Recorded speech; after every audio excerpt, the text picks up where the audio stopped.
Bonjour et bienvenue dans votre émission Amusez-vous bien, ou plutôt Amusez-vous bien à la maison sur Radio Campus Montpellier. En effet, confinement oblige, nous vous proposons une émission hors série dans laquelle on va parler de jeux de société à travers des chroniques, mais avant ça, qui dit épisode spécial, dit générique inédit.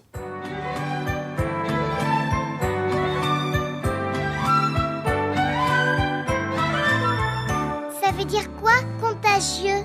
Quand il y en a un qui tousse, les autres peuvent se mettre à tousser. Est-ce que c'est dangereux comme jeu? S'il vous plaît, jouez à un jeu plus calme. Est-ce que tout le monde est prêt? Je n'ai personne avec qui jouer. Regardez, les voilà. Alors qui veut y jouer? 3, 2, 1. Vous n'allez pas vous ennuyer.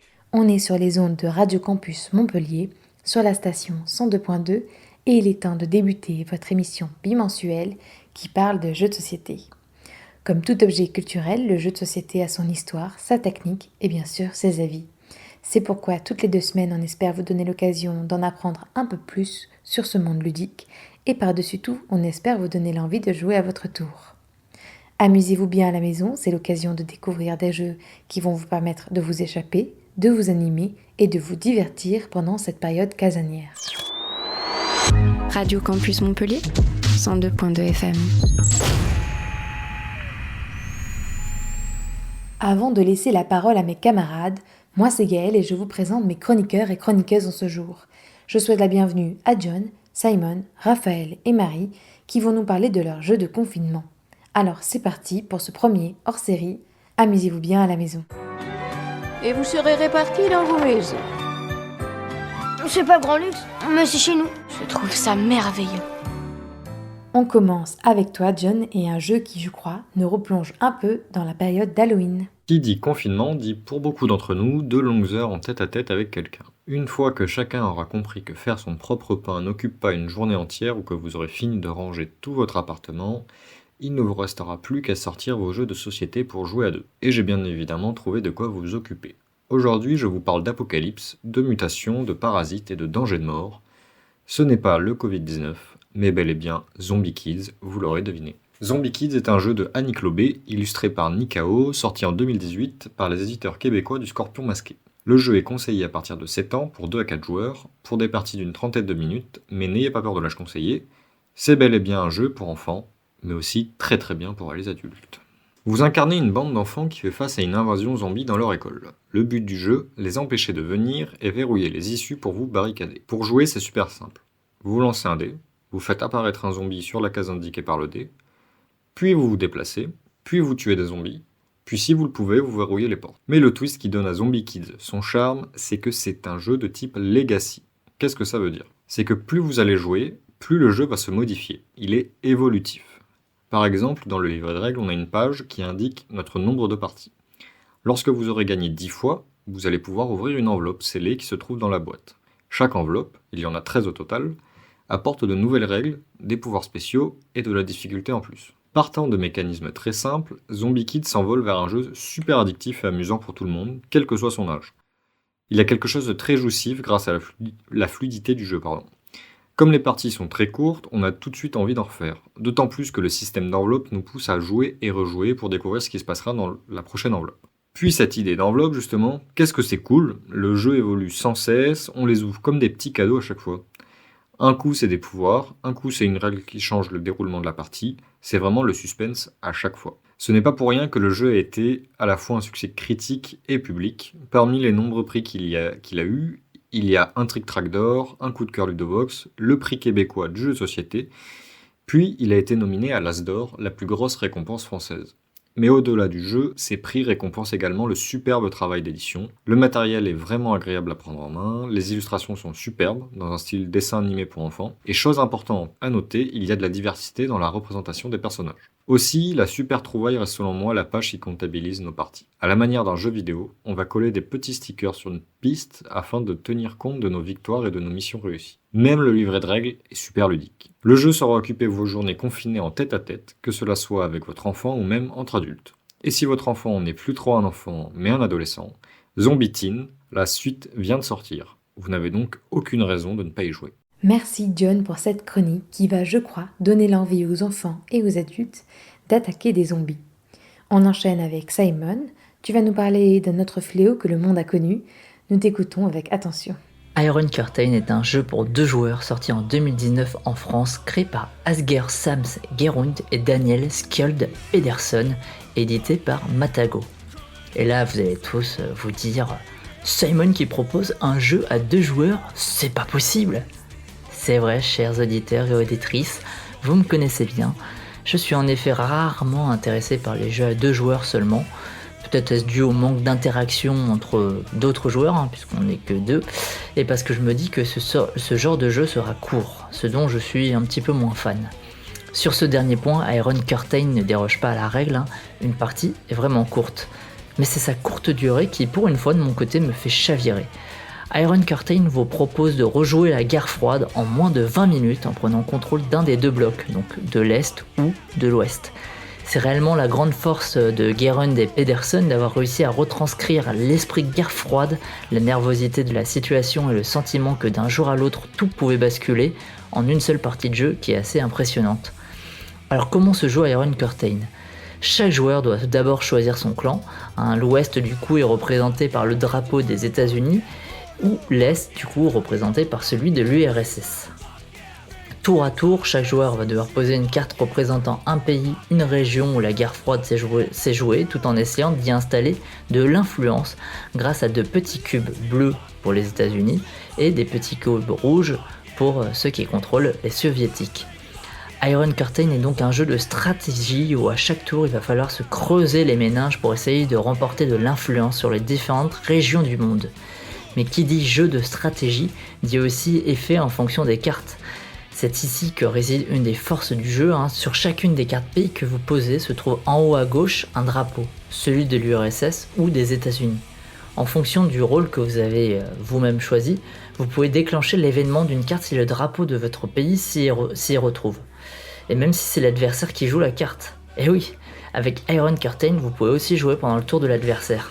La stratégie est donc double dans Iron Curtain puisqu'il faut à la fois penser à remporter des pays et des régions, mais aussi poser des cartes qui avantagent le moins possible l'adversaire en fonction de l'état du terrain. Si par exemple je suis à l'URSS dans une partie et que je joue une carte États-Unis, donc l'adversaire va pouvoir jouer son effet, j'ai tout intérêt à jouer une carte États-Unis avec un effet que l'adversaire ne pourra pas déclencher car les conditions pour déclencher l'effet ne sont pas encore remplies, ou un effet qui est mineur pour l'instant, voilà. Pour revenir d'un point de vue plus général sur le jeu, celui-ci se joue en 2 manches. Une petite carte des scores vous indique aussi où en est la partie. À chaque point d'idéologie remporté par un bloc, un petit jeton jaune avance du côté de l'URSS ou des USA. Si le jeton jaune atteint un de ces 2 blocs avant la fin de la partie ou pendant le décompte final, la partie s'arrête immédiatement et le bloc avec le jeton remporte la partie. Ce côté stressant du jeton qui se rapproche d'un côté ou de l'autre fait réellement écho à l'horloge avant la fin du monde, qui est une horloge conceptuelle inventée peu de temps après le début de la guerre froide en 1947 et qui permettait d'imaginer à combien de temps nous sommes de l'apocalypse, minuit étant l'heure de la fin du monde avec l'usage de la bombe nucléaire du coup. Ce décompte des scores permet de remettre en scène cette horloge. Je peux vous dire que quand vous êtes les États-Unis et que le jeton jaune est à une case de l'URSS, vous faites pas trop les malins et vous avez la pression pour rétablir l'équilibre et essayer de reprendre l'avantage. C'est ça Iron Curtain, un jeu où chaque action va avoir un impact positif ou négatif plus tard dans le jeu. Autre avantage, c'est qu'à l'inverse d'un Mémoire 44 où dans certaines missions il est vraiment difficile de remporter une partie en contrôlant les Allemands face aux Alliés, et dans Iron Curtain, que vous soyez URSS ou USA, le jeu est très très bien équilibré. Il n'est donc pas rare que l'URSS gagne des parties alors qu'il y a moins de cartes URSS. Il y a 10 cartes avec le drapeau des États-Unis en haut à gauche et 8 seulement avec celui de l'URSS. Cela s'explique bien évidemment par le fait que ce soit les États-Unis qui ont remporté cette guerre froide. Il n'en reste qu'en fonction de votre rôle, bloc de l'Est ou bloc de l'Ouest, vous allez jouer différemment en fonction des cartes que vous détenez. Et ça c'est vraiment aussi une autre force du jeu. Iron Curtain est donc le jeu qu'il vous faut si vous aimez les jeux de stratégie, mais que vous n'avez pas beaucoup d'amis. Non, plus sérieusement, son aspect léger aussi et petit sont des plus pour pouvoir l'emporter partout et autre atout, et un atout vraiment important, son prix plus qu'abordable, autour des 10€ pour un jeu que vous voudriez sans doute rejouer à l'infini. Merci Simon de nous avoir montré que la guerre froide pouvait se réchauffer à l'aide d'un jeu divertissant. Le thème est d'ailleurs tout adapté puisqu'après ces 2 premières très bonnes chroniques, je vous propose de faire une petite pause musicale en compagnie d'un duo que j'apprécie beaucoup et qui vient de sortir un double titre. Les Pirouettes ont en effet su trouver l'équilibre pour que leur séparation amoureuse ne se transforme pas en guerre froide. On écoute ça tout de suite avec leur son entraînant, Encore un peu d'amour. Pardonne-moi, j'aurais essayé. Réveil en larmes, mauvais rêve, rappel d'alarme, je me lève mais tu n'es plus là. Oh pardonne-moi, hey, solo sous la couverture, marque de poster sur les murs, tes affaires sont dans la voiture. Oh pardonne-moi. Et tu m'avais retenu, ouais, tu m'avais prévenu, mais ce soir-là dans la rue, non, je n'écoutais pas, pardonne-moi.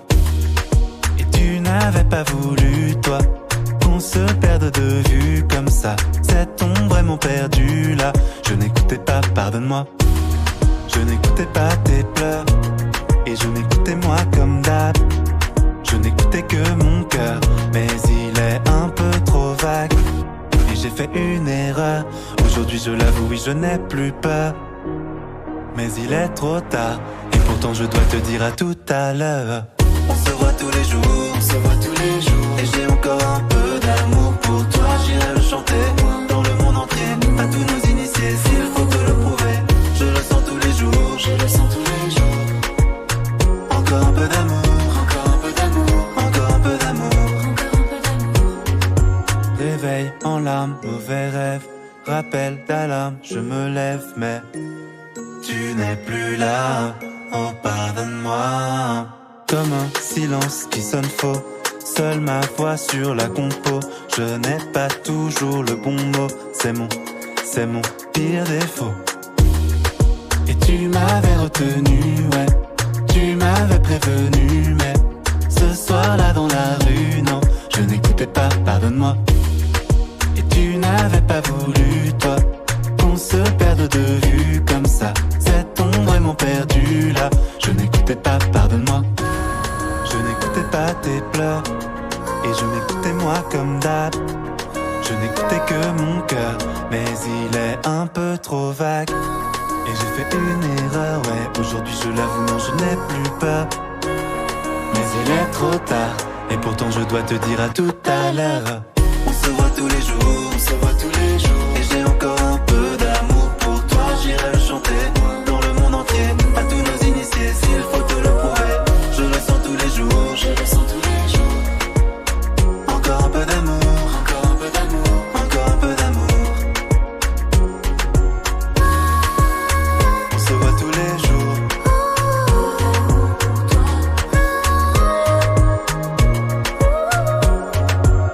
Je le sens tous les jours, je le sens tous les jours. Encore un peu d'amour, encore un peu d'amour.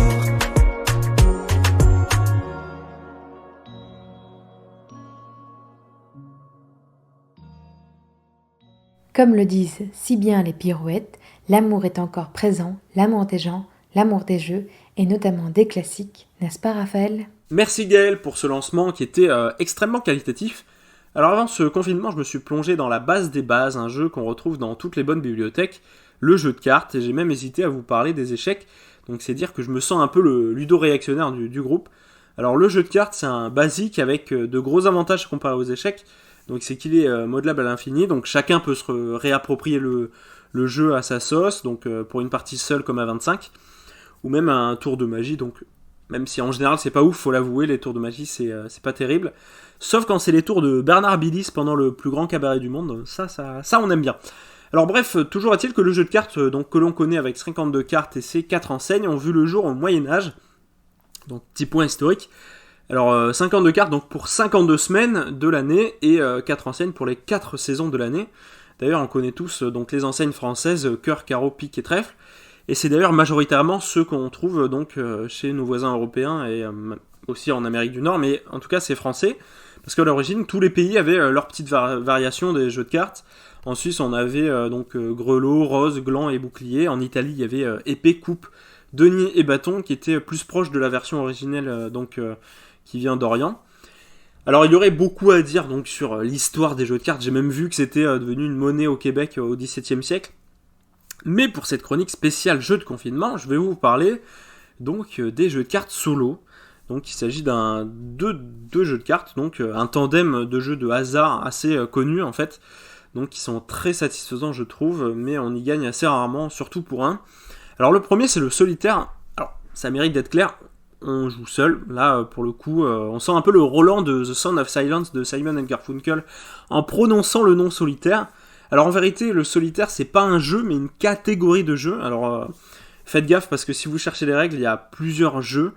Alors moi je jouais au Klondike, mais il y a aussi donc le pirate solitaire, le solitaire français, le Fricelle, et donc le Klondike, rapidement les règles du jeu, donc il faut essayer de rassembler les 4 enseignes, donc en commençant par l'As jusqu'au Roi.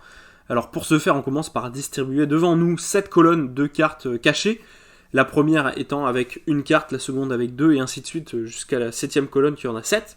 Alors on commence par retourner les premières cartes de chaque colonne, puis on assemble, donc le 6 il va sous le 7 par exemple. Mais attention, dans la version donc, du Klondike, le 6 va sous le 7 seulement si ça, par exemple c'est un 6 rouge, il va sous un 7 noir. Donc il faut forcément faire une alternance en tout cas. Donc ça peut être rouge, cœur ou carreau, voilà, c'est pas important, mais en tout cas les couleurs sont importantes. Donc voilà, c'est la petite complexité, mais c'est un jeu très satisfaisant parce que vraiment moi j'ai fait 2 parties et j'ai toujours réussi. Et donc c'est des parties très courtes, assez addictives. La plupart du temps d'ailleurs on a connu ce jeu sur ordinateur puisque donc c'est la particularité du solitaire, c'est que depuis 20 ans il est sur Windows. Donc et même dans l'imaginaire collectif je trouve c'est un jeu, souvent on dit comme le Mahjong ou le démineur, c'est un jeu qu'on joue sur ordinateur. Et logiquement en fait en y jouant je me suis rendu compte que c'était beaucoup plus simple parce que par exemple si on a une colonne de 5 cartes qu'on doit déplacer à chaque fois c'est pas évident à la main.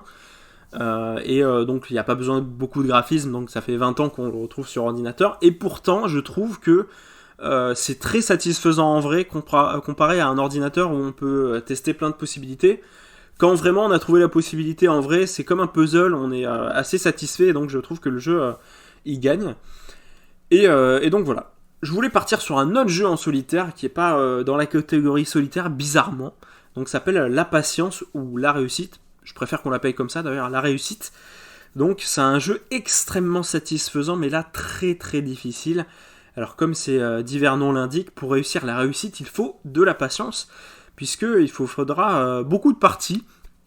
Mais avant tout, donc, il faut prendre un paquet de 52 cartes, jeter donc les jokers évidemment, et aussi les cartes dites inutiles, donc c'est les cartes du 2 au 5, et garder la crème de la crème, mettre 4 cartes de côté, et avec le reste, faire 4 lignes, donc de 10 cartes retournées. Alors les 4 lignes, ce seront les 10 lignes, donc par exemple, il y aura une ligne de cœur, une ligne de trèfle et tout ça, et en fait, il faudra la faire progressivement en retournant chaque carte. Et par exemple, si vous retournez la carte 10 de cœur, il faudra la placer sur la ligne que vous avez décidé être la ligne de cœur, et la mettre à la 7ème place, la 9ème, la 8ème, la 9ème et la 10ème étant réservées donc aux têtes.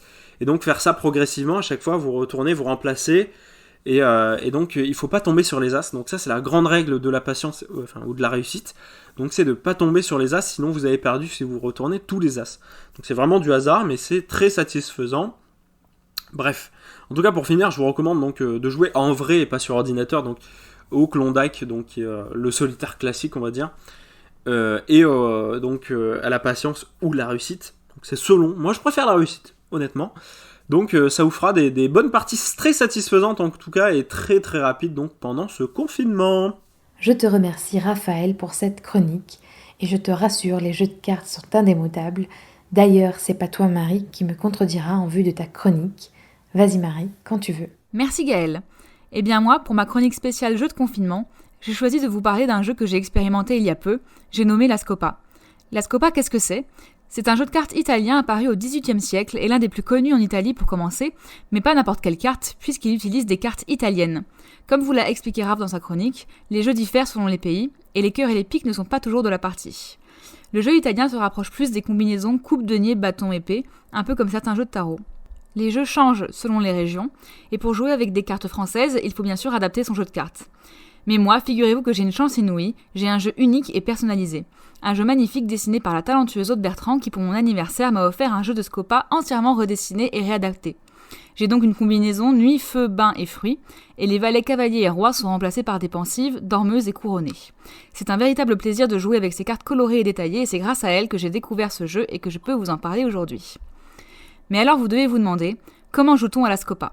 Eh bien c'est très simple. Tout d'abord, ça se joue généralement à 2 ou en équipe de 2, mais vous pouvez également être 3, 4 ou 6 joueurs-joueuses. Et avant toute chose, la Scopa est un jeu de pli. Ah, on y revient. Si vous ne savez pas ce qu'est un jeu de pli, je vous invite à réécouter la fabuleuse explication que nous en avait fait Gaël dans la première émission d'Amusez-vous bien. Comme les jeux de cartes, les règles et le comptage des points varient selon les régions. Je vais vous expliquer le jeu de base, celui le plus répandu. Sachez que le jeu se déroule en plusieurs manches qui se succèdent une fois que toutes les cartes ont été jouées. Une fois que vous avez pris le coup, le déroulé est assez simple. Chaque joueuse possède une main composée de 4 cartes. Sur la table se trouve une pioche, ainsi qu'une table, c'est-à-dire 4 cartes posées face visible à côté de la pioche. Le but du jeu est de ramasser le plus de cartes, et donc de faire le plus de plis, pour gagner le plus de points possible. Au final, il faut atteindre 11 victoires pour gagner. Pour ramasser des cartes, c'est simple. Il suffit de les capturer en posant sur la table une carte de votre main dont la valeur est égale à une carte de la table, ou bien 2 cartes additionnées. Et là, c'est magique, votre carte et celle capturée se retrouvent dans votre gain. Elles sont alors écartées du jeu et mises de votre côté jusqu'à la fin de la partie. Si vous ne pouvez pas capturer de carte, ne vous affolez pas. Vous pouvez alors à la place vous défausser d'une carte de votre main et la placer sur la table, au risque qu'elle soit capturée par votre adversaire. Si les joueuses n'ont plus de cartes en main, il suffit d'en redistribuer 4 à chacune grâce à la pioche. Plusieurs petites règles à retenir. Avant de commencer, il faut désigner la donneuse, celle qui distribue les cartes, à savoir celle qui dira la meilleure phrase en italien. C'est la joueuse à droite de la donneuse qui commence. Si une joueuse fait une capture et qu'il s'agissait des dernières cartes sur la table, c'est ce qu'on appelle une scopa, d'où son petit nom. La joueuse suivante sera donc obligée de défausser une carte. Attention, la donneuse ne peut pas faire de scopa à son dernier tour. D'ailleurs, la manche se termine une fois que la donneuse a posé sa dernière carte. Celle qui a fait la dernière capture récupère alors les cartes qui restent sur la table, vénarde. Une fois la manche terminée, on calcule les victoires de chaque joueuse.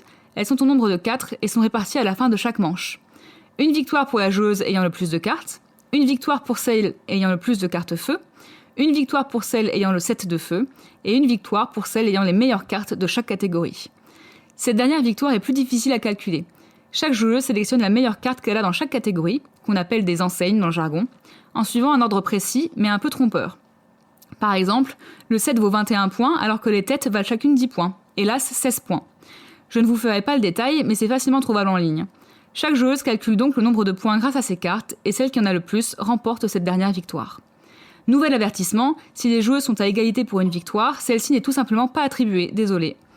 Il ne faut pas oublier de rajouter également une victoire supplémentaire par scopa effectuée durant la manche. Une fois le calcul fait, une nouvelle manche peut commencer jusqu'à ce qu'une joueuse atteigne les fameuses 11 victoires. C'est donc un jeu dont la durée peut sensiblement varier selon le nombre et le talent des joueuses. Ceci dit, une fois qu'on a commencé, on ne peut plus s'arrêter. J'espère avoir été clair sur le déroulé du jeu. Si ce n'est pas le cas, déjà désolé parce que ça a dû être un terrible moment, et ensuite vous pouvez retrouver tout ça en ligne encore une fois. J'espère aussi vous avoir donné envie de jouer. Si ce n'est pas le cas, je ne vous comprends vraiment pas parce que c'est un jeu vraiment excellent. Mais si vous trépignez d'impatience à l'idée de tester la Scopa, foncez sur votre meilleur jeu de cartes, en l'adaptant si ce sont des cartes françaises bien entendu. En attendant, je pense qu'on va se refaire une petite partie. Raph m'avait bien eu à la première partie et c'est le moment de la revanche. Alors, on fait une partie ? Merci Marie, si tu savais ce que j'ai hâte de rejouer à la Scopa par ta faute. C'est toujours Gaël qui vous parle et cette fois, pas de présentation de ma part, puisque c'est à mon tour de vous retrouver pour ma chronique. J'ai joué pour vous et un peu pour moi, car le confinement nous laisse du temps là où on ne l'attendait pas, à un jeu de société qui nous détend, mais pas tant que ça en fait. Je vous présente Chakra, un jeu de Luca Kratza, illustré par Claire Conan et édité chez Blam, qui est sorti en 2019. Voilà le pitch officiel du petit trésor qu'est Chakra. Ah oui, mince, spoiler alerte, j'adore ce jeu. Laissez venir à votre oreille le murmure de la réflexion. Harmonisez vos chakras et lâchez prise pour que filent les énergies négatives. Méditez sur votre stratégie et laissez vos émotions façonner votre victoire. Ce jeu de plateau, qui se joue entre 1 et 4 joueurs-joueuses d'au moins 8 ans, dure en moyenne 30 minutes. Mais est-ce le temps d'une méditation? Nous allons le voir. J'aime ce jeu pour plein de raisons. Certaines vont paraître peut-être anodines, mais aident pour ma part au coup de cœur. La boîte est carrée, ma forme de boîte préférée. Tout le jeu est écrit en français et en anglais. Et surtout, je suis toujours la première à commencer. Car oui, la personne qui commence est celle qui est la plus stressée. C'est rare que ma personnalité angoissée me donne des avantages, alors j'en profite. Si on parle de stress et de chakras, c'est bien sûr que tout le concept du jeu repose sur le fait de faire circuler les énergies pour être en parfaite harmonie. Ça, c'est pour la théorie. Pour la pratique, nous avons chacune un joli plateau avec plusieurs chakras de différentes couleurs, plusieurs ronds, mais vides pour commencer. Les joueurs et joueuses vont devoir récupérer des énergies sous la forme de petits diamants de couleur sur un plateau collectif. Ils et elles vont placer ces gemmes en haut de leur colonne de chakras, puis, lors d'un prochain tour, il faudra poser un jeton action qui, par exemple, permet de faire descendre une gemme de 3 chakras pour atteindre la couleur qui correspond à cette gemme. Le but étant d'avoir le plus possible harmonisé de chakras en les remplissant donc de 3 gemmes appropriées. À la fin de la partie, et le jeu s'arrête quand une joueuse ou un joueur a rempli 5 de ces chakras. Ce qui est très appréciable avec ce jeu, c'est sa capacité à aller jusqu'au bout des ongles. Je m'explique. Le concept parle de zénitude. Les illustrations ont aussi cette thématique et sont apaisantes. Mais le plus important, le jeu peut vraiment favoriser la sérénité d'une personne. Pas que ce soit ennuyeux, loin de là même. Chakra est finalement très stratégique, puisque tout le long de la partie, on se demande quelle est la meilleure action à ce moment-là du tour pour qu'à la fin de la partie, on puisse récolter le plus de points. Je ne suis pas sûre que ça rentre dans la thématique du zen, mais on devient d'ailleurs très vite accro au jeu. Vous allez peut-être penser que je mens, mais en général, quand je joue à un jeu de société, je ne suis vraiment pas intéressée par gagner à tout prix. Je suis heureuse quand une personne avec qui je joue remporte la partie. Mais j'avouerai qu'à Chakra, je suis aussi bien contente quand je suis victorieuse. Je me demandais pourquoi et j'ai compris. Parce que j'adore ranger et bien ranger. Tout simplement. Chakra est en quelque sorte un jeu de rangement où chaque chose doit aller à sa place et cela apporte une très forte satisfaction. Je pense même que ça marche pour les bordéliques, rassurez-vous.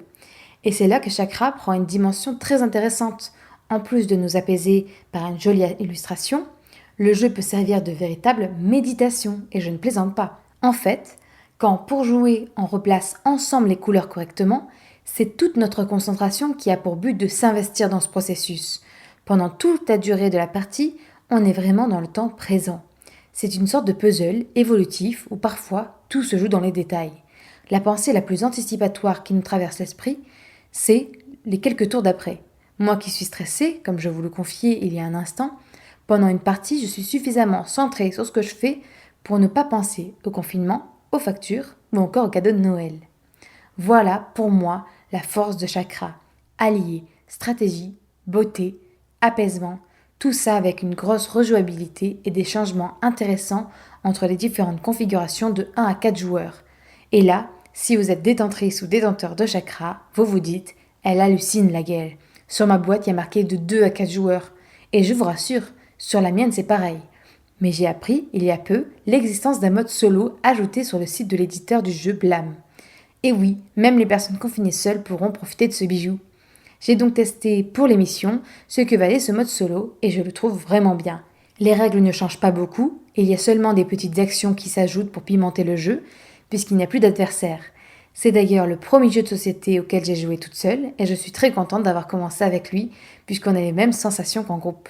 Mais je n'ai pas testé que la version solo de ce jeu de société. J'ai aussi essayé la version digitale sur le site regroupant plusieurs jeux de société jouables sur ordinateur, Board Game Arena. Tout comme pour la version solo, c'était mon premier essai de jeu de société virtuel et j'ai vraiment aimé la sensation de jeu. Tout est très lisible, on effectue des actions tour par tour et l'envie de gagner est la même. En plus, on peut jouer avec des inconnus mais aussi entre amis et cela gratuitement. Donc pendant le confinement, ça fait très plaisir. Les seules différences pour moi, c'est le fait de ne pas pouvoir jouer en mode solo et c'est l'aspect concentration / méditation qui s'efface un peu à cause de la digitalisation. Mais bon, ça c'est parce que rien ne vaut un bon jeu de société palpable et collectionnable. Enfin, j'aimerais finir cette chronique par une envie de ma part, car je m'y connais maintenant pas mal en chakra, mais il me manque une pièce de puzzle pour arriver au rang d'experte. Tester l'extension Chakra Yin Yang, sortie il y a quelques mois. Une extension avec 4 modules différents, des nouvelles gemmes de couleur blanche et une course aux objectifs spécifiques. Et surtout, une boîte toujours aussi carrée, mais encore plus compacte. Pour vous faire une idée plus globale du jeu, si vous avez aimé un jeu comme Azul, vous aimerez sûrement Chakra, et vice versa d'ailleurs. Et si vous êtes sur Montpellier, et que vous vous dites « Quel malheur ce confinement, je ne peux pas acheter ce jeu qui pourtant donne tant envie », sachez que votre boutique locale Excalibur propose un click and collect et des livraisons et que le jeu ne coûte que 20,90€ chez eux. J'espère que ma chronique vous aura donné envie de jouer à Chakra ou à d'autres jeux de société, à la maison évidemment. Radio Campus Montpellier, 102.2 FM. C'est déjà la fin de votre hors-série Amusez-vous bien à la maison. Merci de nous avoir écoutés. N'hésitez pas à partager cette émission et à nous donner votre avis sur les jeux de société dont nous avons parlé. N'hésitez pas non plus à nous donner votre avis sur le contenu de cet épisode spécial confinement et à nous dire quel jeu vous apporte du réconfort en cette période via nos pages Facebook ou Instagram. Vous pouvez nous retrouver sur le site de Radio Campus Montpellier ainsi que sur les autres plateformes de podcast. Merci à John, Simon, Raphaël et Marie pour vos précieux avis et merci à Excalibur pour leur soutien et leur super service. On vous donne rendez-vous dans 2 semaines pour une nouvelle aventure ludique et on se quitte avec l'autre pan du double titre de The Pirouette, Ciel radieux, car oui, c'est ce qui nous attend très vite. D'ici là, amusez-vous bien à la maison.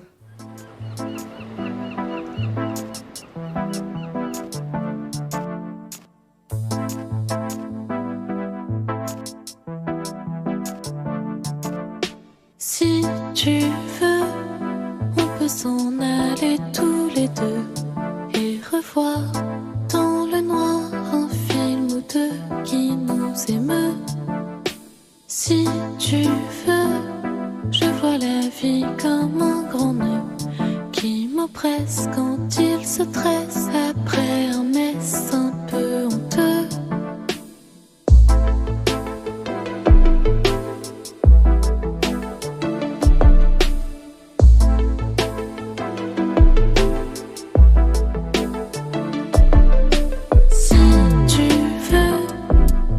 Échanger tous les deux pour lire nos doux souvenirs, un peu comme dans un ciel radieux. Si tu veux, on peut laisser tomber ce jeu, abandonner le navire et sauver ce qu'on a de précieux.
I think the biggest problem I had this year is identity. I was trying to figure out what I'm doing, and it was the first time that I was constantly being kicked down for doing that. When I didn't know, I just wanted to say, this is what I want. This is where I am. In my professional life, things changed. In my personal life, things changed. My heart, everything. And yeah, I made some decisions that weren't great as well, and that's why I feel like we went through all that to only make us better. Rien de plus bleu qu'un ciel radieux, rien de plus gracieux qu'un adieu en dessous d'un ciel orageux.